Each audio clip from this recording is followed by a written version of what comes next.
से मेरा बच्चा दे दीजिए, मेरे बच्चा के बिना जिंदा नहीं रहेंगे सर। ये जिम्मेदार लगा थाना वाला सब। अब हमने 8 दिन समय देख लिए, आज तक कोई बच्चा मेरा खबर की धमकी नहीं मिलेगा उसको, जो बच्ची लेके भागा उसको धमकी नहीं मिलना चाहिए? एकदम मिलना चाहिए। आपके तो सांसद तो इस देश के सबसे बड़े हृदय जो सम्राट है, उनको खबर नहीं पहुंचा क्या? करनी और कथनी में अंतर है। बिहार में वास्तविक सेलुलरिज्म सिर्फ और सिर्फ मंच तक ही होता है और मंच पर से ही काफूर हो जाता है। इस बात को मैं यहाँ साबित करने वाला हूँ। और कुछ भी बोलने से पहले, चूंकि मैं मुसलमान इस्लाम धर्म के खिलाफ बोल रहा हूं, मैं आपको याद दिला दूं, मैं उसी भारत में रहता हूं जिस भारत में अब्दुल कलाम की पूजा होती है, वीर अब्दुल हमीद की पूजा होती है। इसी भारत में वो तमाम लोग रहते हैं जो लोग की वास्तव में पूजनीय हैं। वो ना मंदिर में समाते हैं ना मस्जिद में समाते हैं, वो भारत के तमाम जनता के दिल में बसे हुए हैं।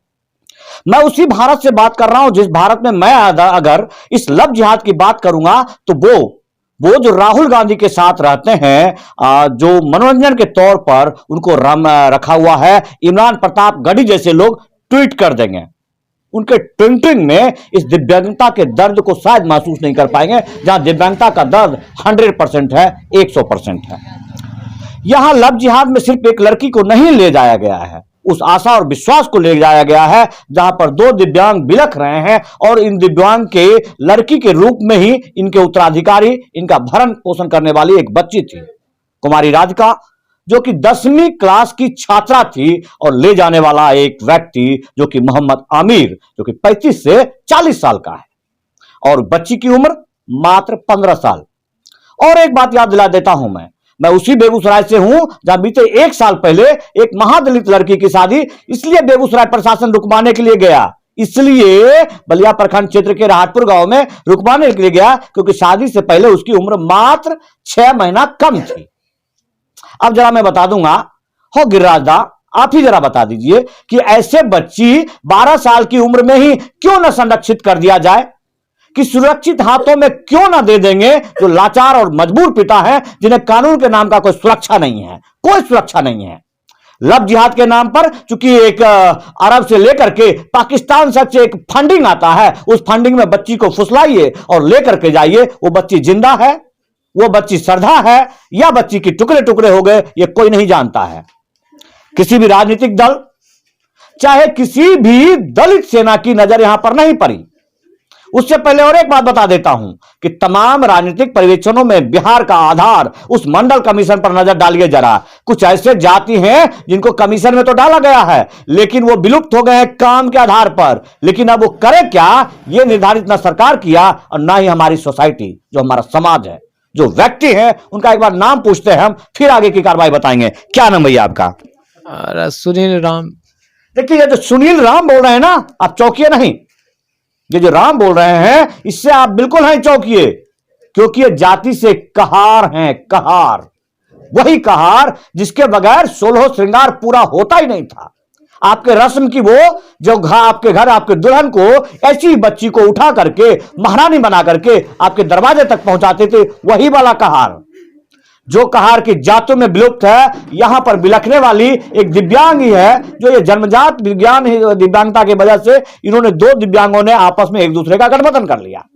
अब उस गठबंधन में इनको जीवन निर्वाह करने के लिए इन्होंने एक बच्ची को गोद लिया और वो बच्ची आज गायब है पिछले कितने दिनों से? 8 दिनों से। 8 दिन से बरौनी नगर पंचायत क्षेत्र के फुरवलिया, जो कि वार्ड नंबर, क्या वार्ड नंबर भैया? 1 ward number, panchayat 1 ward, 1 number ward, और पंचायत भी 1।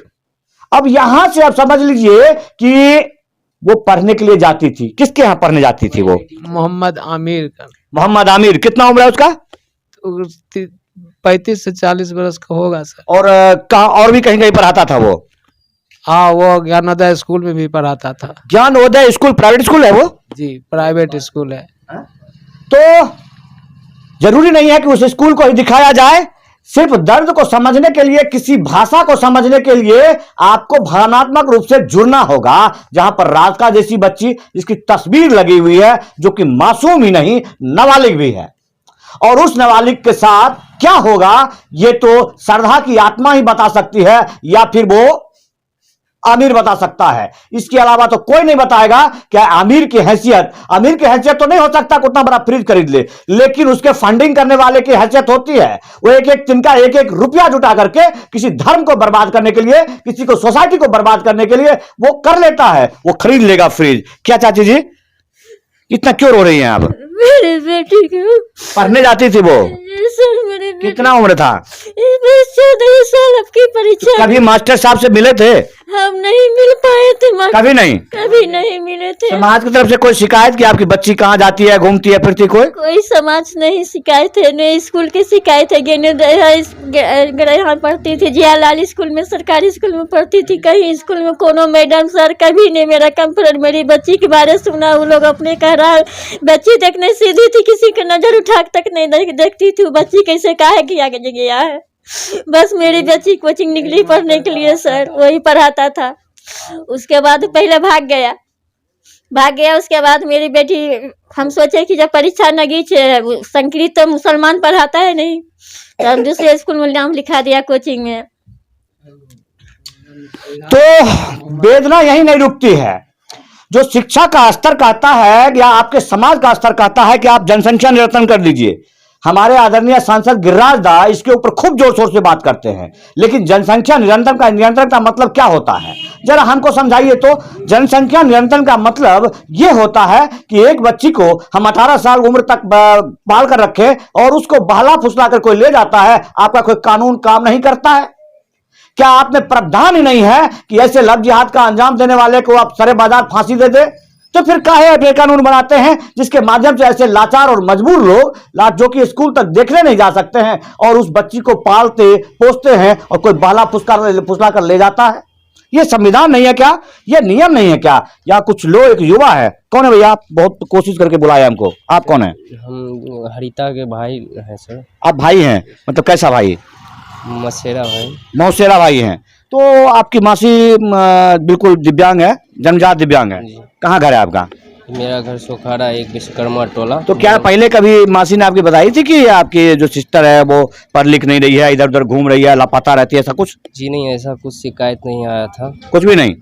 अभी प्रशासन की तरफ मिले कभी आप?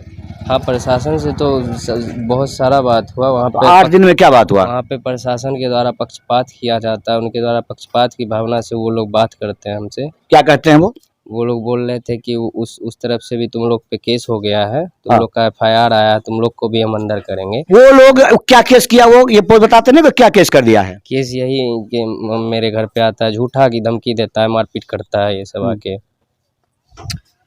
कमजोर लोगों को दबाने के लिए ये पैतरा देख लीजिए, धमकी नहीं मिलेगा उसको। वो घर छोड़कर लपाता है, पूरा घर गायब है, सिर्फ प्रशासन को पता है कि वो कहां है और वो लिख के देता है कि उसे धमकी मिलेगा। एक बच्ची को लापता करने वाला व्यक्ति ये बताएगा नहीं कि बच्ची कहां गया है। जिसको 4 साल से पढ़ा रहा था उसे बाला फुसला कर लेकर भाग गया और प्रशासन कहता है, दुर्भाग्य इस सिस्टम का। यदि आप में गैरत है, आपको शर्म है, माननीय सांसद महोदय, प्रशासनिक अधिकारी, जरा एक बार आइए इस दहलीज पर, जिस दहलीज पर 2 दिव्यांग रहते हैं, लाचार है, मजबूर है, थाना तक भी नहीं पहुंच सकते हैं और इनके जीवन की आशाओं की एक किरण को उठा के ले भागा गया है, जो कि मात्र 15 साल की मासूम बच्ची है। जो इस हम लोग सामूहिक इसके जिम्मेदार लेगा थाना वाला। क्या करें? आपकी नहीं प्रशासन सुनेगा तो? नहीं सुनेगा तो हम कुछ खा के सुत रहेंगे, नहीं तो मेरी बच्ची को वापस कर दो, कहीं से मेरा बच्चा के ला दो। मेरा बच्चा की था, मेरा बच्चा की था। नहीं तो हम कुछ खा के सुत रहेंगे मेरे परिवार। हम मेरा बच्चा वापस दे दीजिए सर, मैं भीख मांगता हूँ आप लोग से, मेरा बच्चा दे दीजिए। मेरे बच्चा के बिना जिंदा नहीं रहेंगे सर।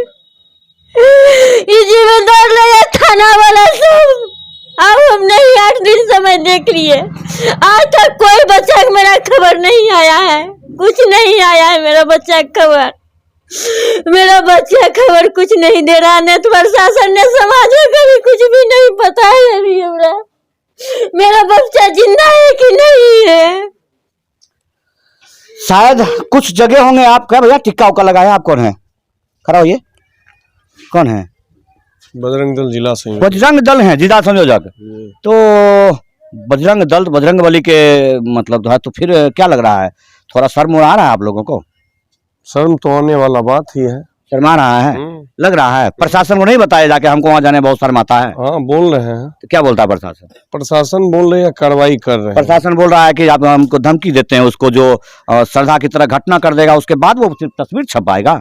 इनको कैसे बोलता है कि धमकी नहीं मिलेगा उसको? जो बच्ची लेके भागे उसको धमकी नहीं मिलना जी, चाहिए? एकदम मिलना चाहिए।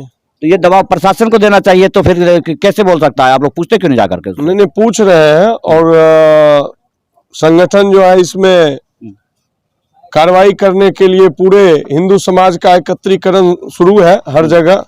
तो आपके तो सांसद तो इस देश के सबसे बड़े हृदय सम्राट है, उनको खबर नहीं पहुंचा क्या? करनी और कथनी में अंतर है। करनी कथनी में अंतर है जी, एकदम अंतर है। अभी तक तो पीड़ित परिवार से मिलने भी नहीं आए हैं। 8 दिन में बजरंग दल की यहाँ पर उपस्थिति, क्योंकि इन लोगों को एक संरक्षण चाहिए, सुरक्षा चाहिए। जो बच्ची को लेकर भाग सकता है, ये बोल रहे हैं, रो रहे हैं, इनको मार देगा। एकदम सुरक्षा तो हम लोग का जहाँ बन रहा है, कानून का सम्मान करते हुए हम लोग इनका सुरक्षा। क्या नाम हो आपका? रोशन मिश्रा। क्या है आप, पद क्या है आपका? बजरंग दल जिला संयोजक बेगूसराय। तो आप एक बजरंगी से मिल रहे थे। मैंने बिल्कुल इसीलिए पूछा इनसे कि शर्म तो मुझे तो आ रहा है, क्योंकि कल से फोन हो रहा था, मैं नहीं आ पाया कहीं और व्यवस्था की वजह से। लेकिन आप समाज में हैं, समाज के हिस्सा और कुछ लोग हैं यहाँ पर आए हैं। चाची जी जानते थे राधिका को? कैसी बच्ची थी बेचारी? हम उसके चाची। आप चाची हैं? तो क्या लग रहा है आपको कि 15 साल की उम्र में भाग जाएगी वो? नहीं, वैसा कुछ नहीं उसमें देखे हैं कभी। कुछ नहीं। पढ़ने जाती थी वो? क्या ऐसा था? दिव्यांग आप कौन देखेगा? जो आपकी जो देवरानी है और जो देवर जी हैं आपके, वो तो बिल्कुल दिव्यांग हैं। कौन देखेगा? कौन देखा? हम ही लोग ना। आप देखेंगे उसको? आप देखेंगे तो प्रशासन सरकार नहीं है क्या? है व्यवस्था नहीं है कुछ? आप ही देखेंगे, प्रशासन देखेगा। अच्छा, बजरंग दल वाली देखेंगे। बजरंग दल भी देखेंगे, विश्वास है आपको? हाँ। तो क्या आपको क्या लगता है, कभी मिले थे उस बच्ची से? मिलते थे यहाँ पे? बच्ची मेरी बच्ची की मैं मौसी हूँ और चाची हूँ, दोनों हो। तो क्या लग रहा था आपको कि बच्ची को कहाँ ले गया होगा वो? कहाँ ले गया होगा तो नहीं बोला, लेकिन बच्ची किसी से की बातचीत तक नहीं करती थी। सिर्फ कोचिंग जाना आना, कहीं समाज में पता लगा सकते हैं, कहीं किसी से बोलचाल या टोक टाक। घर में इतना भाई है, सबसे माने किसी से उतना बोलचाल नहीं करती थी। पढ़ती थी, आती थी, अपना माँ बाप लिया बैठता था, खाना पीना खाती थी, फिर कोचिंग जाती थी। स्कूल बच्चे का टाइम कहाँ था, खाली सिर्फ कोचिंग जाती थी। और कोचिंग मास्टर पहले गायब हो गया और बच्ची को बाद में गायब कर दिया। तो महसूस कीजिए कि आपके अंदर कौन कौन सा कैसा कैसे रूप में काल मौजूद हैं। यदि आप नहीं समझते हैं, सोसाइटी नहीं समझता है, तो सोसाइटी को इसी तरह से शर्मिंदगी उठानी पड़ेगी और इसी तरह जिल्लत झेलना पड़ेगा। ऐसे लोगों से जूझने के लिए आपको एकत्रित होना पड़ेगा और किसी न किसी का सहयोग लेना पड़ेगा, क्योंकि प्रशासन सहयोग करने वाला नहीं है, क्योंकि इसके पास पहले उसी का खबर पहुंचता है, क्योंकि वहां से पैसा भी जो मिलता है। अब देखते हैं कि पैसा बचाता है या प्रशासन इज्जत बताता है। ये बहुत बड़ा सम्मान की बात है, प्रशासन को सम्मान बचाने की बात है और गिरिराज सिंह के लिए भी शर्म की बात है। देख लेते हैं 2-4 दिन, उसके बाद हम मय्यन हैं। ठीक है।